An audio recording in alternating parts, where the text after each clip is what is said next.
Welcome to 52 Miniatures. My name is Alex. In this video, I'm going to show you a sensible way to start learning how to mix paints to make more colors. These are my miniature paints. Here's some more. Many more. There used to be a handful when I started out. It was just downhill from there, I guess. Do I need them all? I guess that's like asking Uncle Scrooge if he actually needs all the money.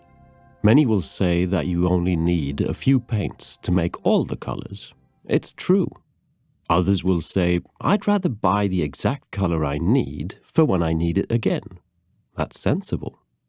Many will say, I don't know how to mix, and I'm not interested. And let's face it, many are not into miniature painting for the art theory. For me, a big issue is I've not until now found an entry point to mixing that makes sense because my brain does not do theory. They say these 5 colors can make most of the other colors if you mix them right. And there's help from color wheels on how to do it. Yellow plus red makes orange and so on. But this stuff for some reason does not work for me. It feels impractical and like, well, I don't know what I want until I see it, so how could I mix my way there? Here's the way how I started mixing and having fun doing so.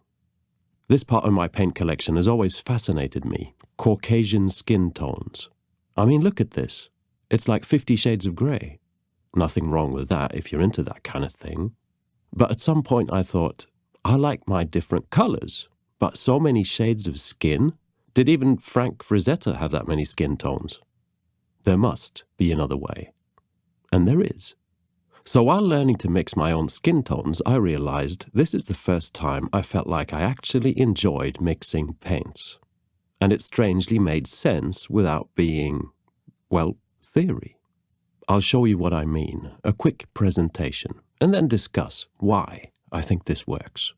Here's the same colors as shown previously, but in miniature paints.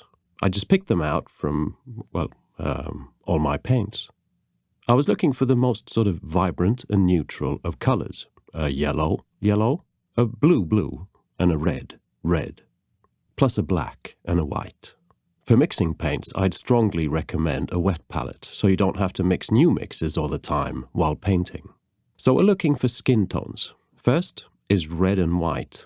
It makes pink, not very difficult. But lo and behold, we reach something that looks like one of the bottles I've at some point purchased. Now, if we add a little bit of yellow to this, if you think about it, that would be like mixing orange and white, as there is already red in the mix. And look, there's another one from off the shelf. If we want to go a bit darker, a bit more, I don't know, dwarven flesh, perhaps, I add a little blue. This made a ghoul vibe, so I warmed the mix up with orange, or red and yellow. And there we go. There's another one. I'm seriously not trying to copy the contents of any bottles. I just mix and see if any of them fit the bill, and it's surprising how easy it is to find a match. Now, making brighter tones for highlights is simply done by adding white, maybe a tad of yellow to warm it up.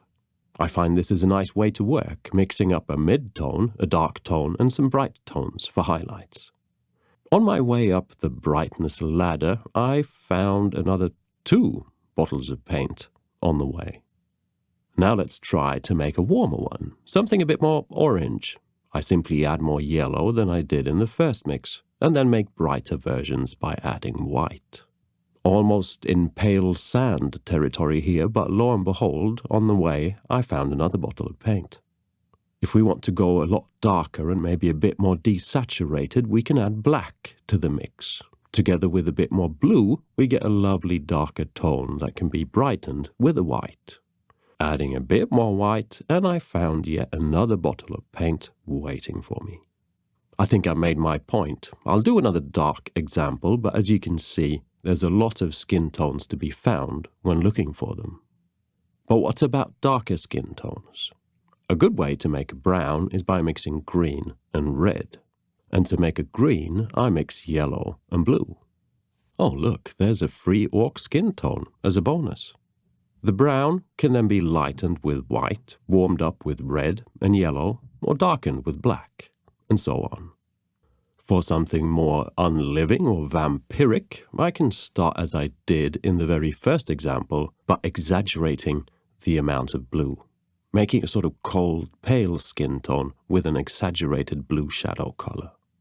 While I paint some of this onto an ogre-looking fellow from Conquest, I'm going to try and share why I think this is a great place to start learning how to mix colors. First off, this is in fact not me trying to say stop buying all the paint. You only need a handful. Buy all the paint you want.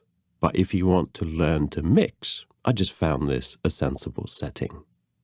Skin tones are most of the time, in wargaming at least, not important to get exactly the same shade every time you paint. I can understand that you might not want 4 different shades of blue in your Space Marine army, but if the 4 heads of your captains don't have exactly the same pale skin tone, it's not a big deal. So starting with skin tones removes the pressure of trying to replicate your mixes.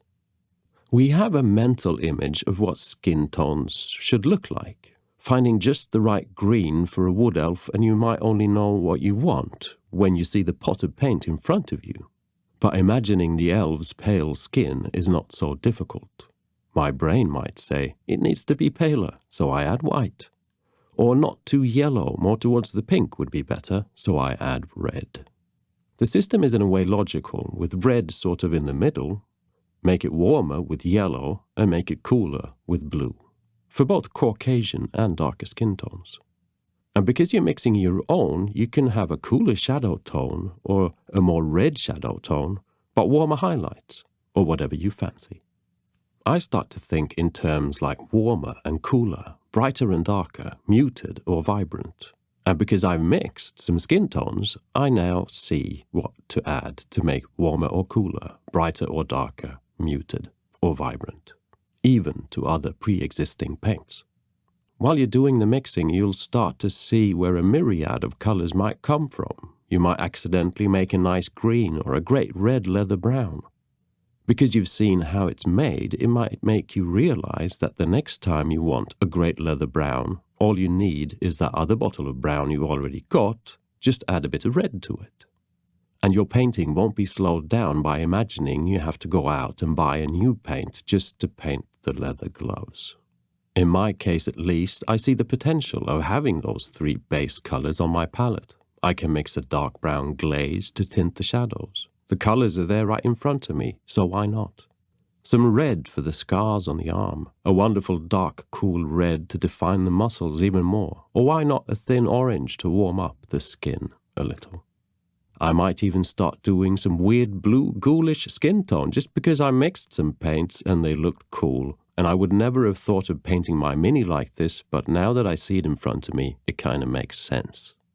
All in all, I think mixing skin tones removed my fear of mixing paints. So the next time I paint something that might not be skin tones, I would not be as afraid to mix around a little, saving time and giving me creative results. A note that is unfortunately closing in on the theory lesson. When mixing paints, we are in an ideal world mixing a few colors together to make new ones. Most miniature paints, however, are already mixed, so to speak, to create all the different colors. Also often gray or white is added to add opacity, as some pigments, what makes the colors, might not cover very well on its own. So when mixing miniature paints, you might think you're mixing blue and green, but you're in fact mixing blue, gray, white and green and yellow and black and white. The result can be bland. That's why, for this exercise, I used the most neutral and vibrant-looking paints, and why it might be better to have some of those on your palette to mix with, together with your other paints. Artists use single-pigment paints, a great idea. In the miniature world, there's a few brands that do this. Chimera is an example. You can also look for base color sets, as they probably will be something similar, like Pro Acryl's base set. I hope this approach to mixing paints works for those that have a mind like mine that doesn't take the theory aspect all too well. I think it's just a great little hack to get a grasp of how to mix some paints. I still use lots of pots of paint, but I'm not afraid to mix them. Thank you for watching. Please consider supporting me through Patreon. It's the best way to support a continued creation of videos like this one. And so a great thank you to my current patrons for doing so. Bye.